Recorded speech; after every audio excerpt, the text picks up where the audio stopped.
kaya ng aking asawa na ako'y walang pakisama at malasakit sa isang puod na binibigyan mo ng halaga.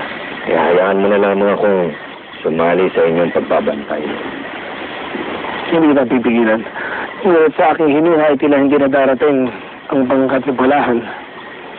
Kanina pa kami narito, ngunit wala pa kami nakikitang banta mula sa karagatan. Ricky, bakit wala ka sa iyong sulit kasama ang Abraham? Inuwasan ko muna si Abraham ngayong gabi. Inatusan ko siyang daluhan si Bagani sa tabing dagat upang magmatsyag sa hinihintay nilang pagsalakay. At tuloy na naman siya. Kahit batid niya mo ang gabi ito, gabi ng inuupulot kata. Nagpapahiwa si Blanca na gagawin ni Abraham ang lahat upang ipadama sa iyo na ikay kanyang pinakalalasan. Na siyang aking isinatutuwa, pagkat ngayon ay higit kong natalo na magiging sunod-sunuran ng aking bala sa lahat ng aking hihilingan. Kung gayon, isasagawa ko na ang aking susunod na akal. Ang hapang marikip.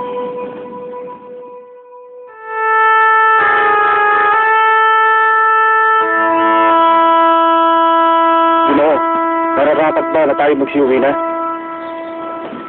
Mga kasama, dumating man o hindi ang ating inaasahang kalaban, magpapatuloy tayo sa pagmamatsyag. Mahalagang handa tayo sa sandaling may panahon natin ang kanilang karakuha. Bagay, maaring hindi ang banwang ito nakatakdang salakayin nila dati ko lahat. Maaring nasa ibang banwa sila, panghanggan pa.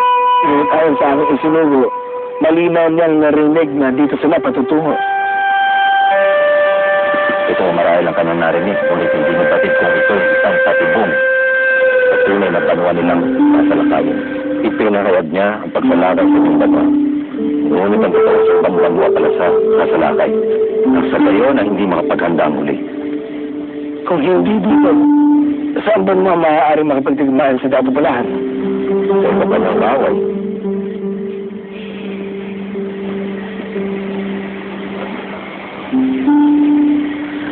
Kila Amaya, huwag tayong padadala sa mga salita ni Dato Pulahan.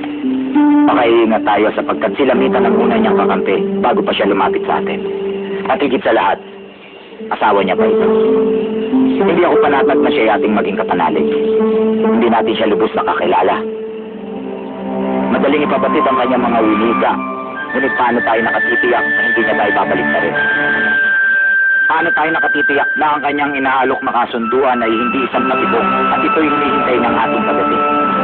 Maaari nga isa itong patibong na pakana ni Lamitan. Ngunit maaari din namang hindi. Ngunit batid na rin ang pagkasukad ni Lamitan. Kaya hindi nakakapagtaka na gawin niya yun sa kanyang bana. At hindi rin nakakapagtaka na gagamitin niya ang bana niya laban sa atin. Timbangin mo itong mabuti, Amaya. Anong iyong pasyon?